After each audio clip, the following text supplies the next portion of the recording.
want to see a show of hands. How many of you have unfriended someone on Facebook because they said something offensive about politics or religion, childcare, food? And how many of you know at least one person that you avoid because you just don't want to talk to them? You know, it used to be that in order to have a polite conversation, we just had to follow the advice of Henry Higgins in My Fair Lady, stick to the weather and your health. But these days, with climate change and anti-vaxxing, those subjects are not safe either. So this world that we live in, this world in which every conversation has the potential to devolve into an argument, where our politicians can't speak to one another, and where even the most trivial of issues have someone fighting both passionately for it and against it, it's not normal. Pew Research did a study of 10,000 American adults, and they found that at this moment we are more polarized, we are more divided than we ever have been in history. We're less likely to compromise, which means we're not listening to each other, and we make decisions about where to live, who to marry, and even who our friends are going to be based on what we already believe. Again, that means we're not listening to each other. A conversation requires a balance between talking and listening, and somewhere along the way we lost that balance. Now, part of that is due to technology, the smartphones that you all either have in your hands or close enough that you could grab them really quickly. According to Pew Research, about a third of American teenagers send more than 100 texts a day. And many of them, almost most of them, are more likely to text their friends than they are to talk to them face to face. There's this great piece in The Atlantic. It was written by a high school teacher named Paul Barnwell. And he gave his kids a communication project. He wanted to teach them how to speak on a specific subject without using notes. And he said this: I came to realize that conversational competence might be the single most overlooked skill we fail to teach. Kids spend hours each day engaging with ideas and each other through screens, but rarely do they have an opportunity to hone their interpersonal communication skills. It might sound like a funny question, but we have to ask ourselves, is there any 21st century skill more important than being able to sustain coherent, confident conversation? Now, I make my living talking to people. Nobel Prize winners, truck drivers, billionaires, kindergarten teachers, heads of state, plumbers. I talk to people that I like, I talk to people that I don't like, I talk to some people that I disagree with deeply on a personal level, but I still have a great conversation with them. So I'd like to spend the next 10 minutes or so teaching you how to talk and how to listen. Many of you have already heard a lot of advice on this, things like look the person in the eye, think of interesting topics to discuss in advance, nod and smile to show that you're paying attention. Repeat back what you just heard or summarize it. So I want you to forget all of that. It is crap. There is no reason to learn how to show you're paying attention if you are, in fact, paying attention.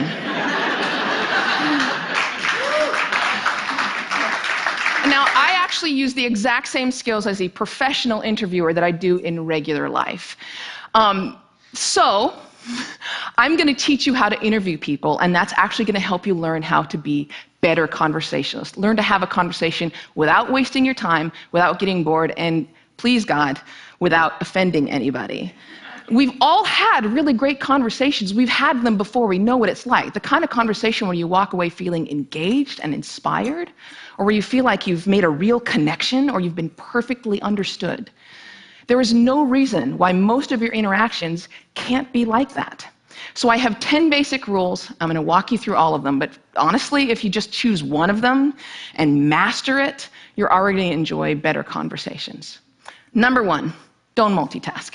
And I don't mean just set down your cell phone or your tablet or your car keys or whatever's in your hand. I mean, be present. Be in that moment. Don't be thinking about your argument you have with your boss. Don't be thinking about what you're going to have for dinner. If you want to get out of the conversation, get out of the conversation. But don't be half in it and half out of it. Number 2, don't pontificate. If you want to just state your opinion without any opportunity for response or argument or pushback or growth, write a blog. No, there's a really good reason why I don't allow pundits on my show, because they're really boring. If they're a conservative, they're going to hate Obama and food stamps and abortion. If they're a liberal, they're going to hate big banks and oil corporations and Dick Cheney. Totally predictable. And you don't want to be like that. You need to enter every conversation assuming that you have something to learn. The famed therapist Eb Scott Peck said that true listening requires a setting aside of oneself. And sometimes that means setting aside your personal opinion. He said that sensing this acceptance, the speaker will become less and less vulnerable and more likely to open up the inner recesses of his or her mind to the listener. Again, assume that you have something to learn. Bill Nye, everyone you will ever meet knows something that you don't. I put it this way: everybody is an expert in something. Number 3, use open-ended questions. In this case, take a cue from journalists. Start your questions with who, what, where, when, why, or how. If you put in a complicated question, you're going to get a simple answer out. If I ask you, were you terrified? You're going to respond to the most powerful word in that sentence, which is terrified, and the answer is, yes, I was, or no, I wasn't. Were you angry? Yes, I was very angry. Let them describe it. They're the ones that know. Try asking them things like, what was that like? How did that feel? Because then they might have to stop for a moment and think about it, and you're going to get a much more interesting response. Number 4, go with the flow. That means thoughts will come into your mind, and you need to let them go out of your mind.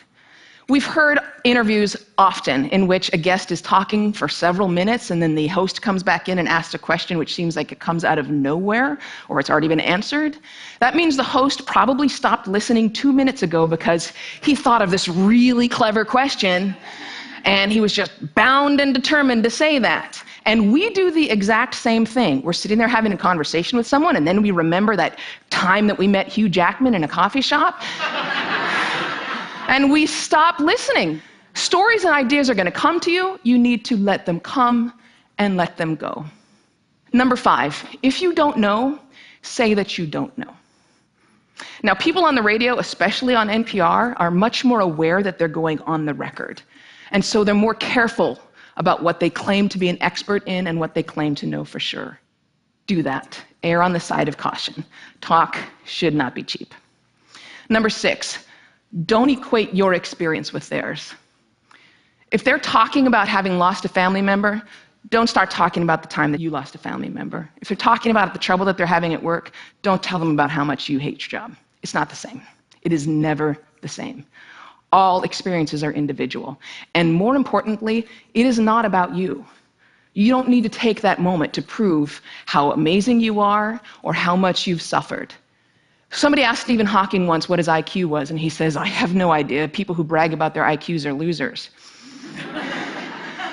Conversations are not a promotional opportunity. Number 7, try not to repeat yourself. It's condescending, and it's really boring. And we tend to do it a lot, especially in work conversations or in conversations with our kids. We have a point to make, so we just keep rephrasing it over and over.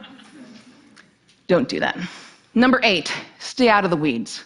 Frankly, people don't care about the years, the names, the dates, all those details that you're struggling to come up with in your mind. They don't care. What they care about is you.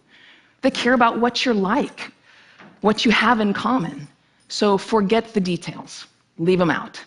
Number 9, this is not the last one, but it is the most important one. Listen.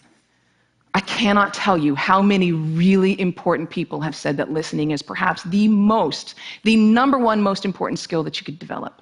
Buddha said, and I'm paraphrasing, if your mouth is open, you're not learning. And Calvin Coolidge said, no man ever listened his way out of a job. Why do we not listen to each other? Number 1, we'd rather talk. When I'm talking, I'm in control. I don't have to hear anything I'm not interested in. I'm the center of attention. I can bolster my own identity. But there's another reason. We get distracted. The average person talks at about 225 words per minute, but we can listen at up to 500 words per minute. So our minds are filling in those other 275 words.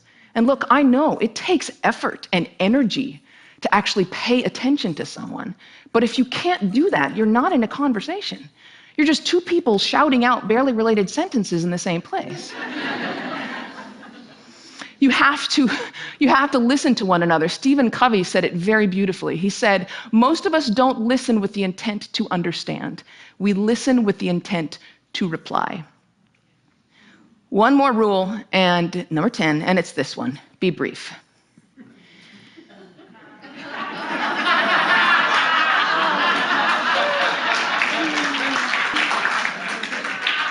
All of this boils down to the same basic concept, and it is this one: be interested in other people. You know, I grew up with a very famous grandfather, and there was kind of a ritual in my home. People would come over to talk to my grandparents, and after they would leave, my mother would come over to us and she'd say, "Do you know who that was? She was the runner-up to Miss America. He was the mayor of Sacramento. She won a Pulitzer Prize. He's a Russian ballet dancer." And I kind of grew up assuming everyone has some hidden amazing thing about them. And honestly, I think it's what makes me a better host. I keep my mouth shut as often as I possibly can. I keep my mind open, and I'm always prepared to be amazed, and I'm never disappointed. You do the same thing. Go out, talk to people, listen to people, and most importantly, be prepared to be amazed. Thanks.